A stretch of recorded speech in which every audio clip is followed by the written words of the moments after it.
में बैठकर कार्तिक और अजित अपने दोस्तों के साथ लंच कर रहे थे। और भाई, अब तो भाई का रिश्ता हो गया, कैसा लग रहा है बलि का बकरा बनकर?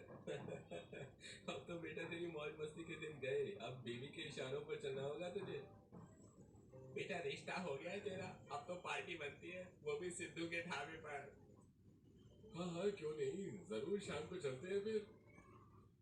और कार्तिक, तुझे क्या हुआ, तू चुप क्यों है? अरे यार, इसने गांव की गंवार लड़की से शादी करने के लिए कैसे हाँ बोल दी। इतना पढ़ा लिखा मॉडर्न लड़का किसी गंवार लड़की से कैसे शादी कर सकता है? गांव की लड़कियों को तो बस गोबर से दीवारें ही लिपनी आती हैं।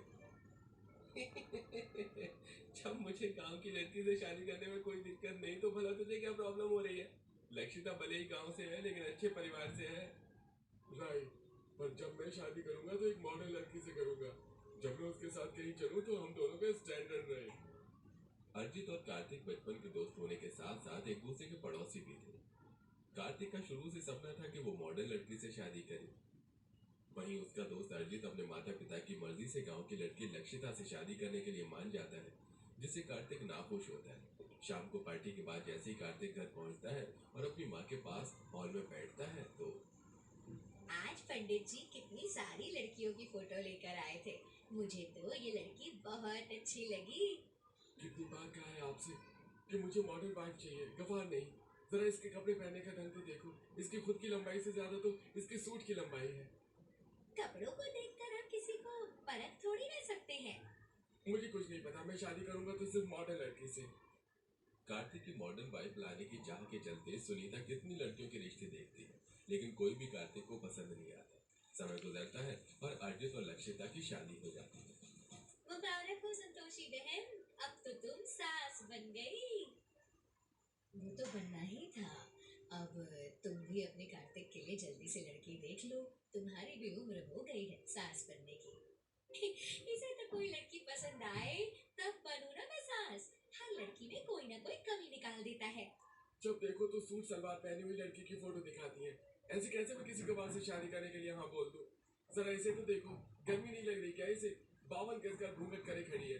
बेचारा मेरा दोस्त पता नहीं सारी जिंदगी कैसे इस गवार के साथ गुजारेगा। लोगों के पैर पर कुल्हाड़ी फेंक लिया, इसने तो कुल्हाड़ी पर ही जाकर अपना पैर मार लिया। ऐसे कुछ दिन गुजरते हैं और आज गांव की गवार बहू लक्षिता की उसके ससुराल में पहली रसोई की रस्म होती है। लक्षिता 36 तरह के पकवानों से पूरी डाइनिंग टेबल को भर देती है।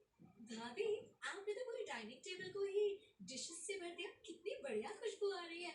मेरा मन कर रहा है कि मैं सब कुछ खा जाऊं, लेकिन शुरुआत कहाँ से करूं? बेटा, शुरुआत तो तू खीर से कर। क्या खीर बनाई है बहू ने, मजा आ गया खाकर। सारे पकवान एक से एक बने हैं। और ये मलाई कोफ्ता, आहा, इतना बढ़िया खाना आज से पहले मैंने कभी नहीं खाया। क्या कहा आपने?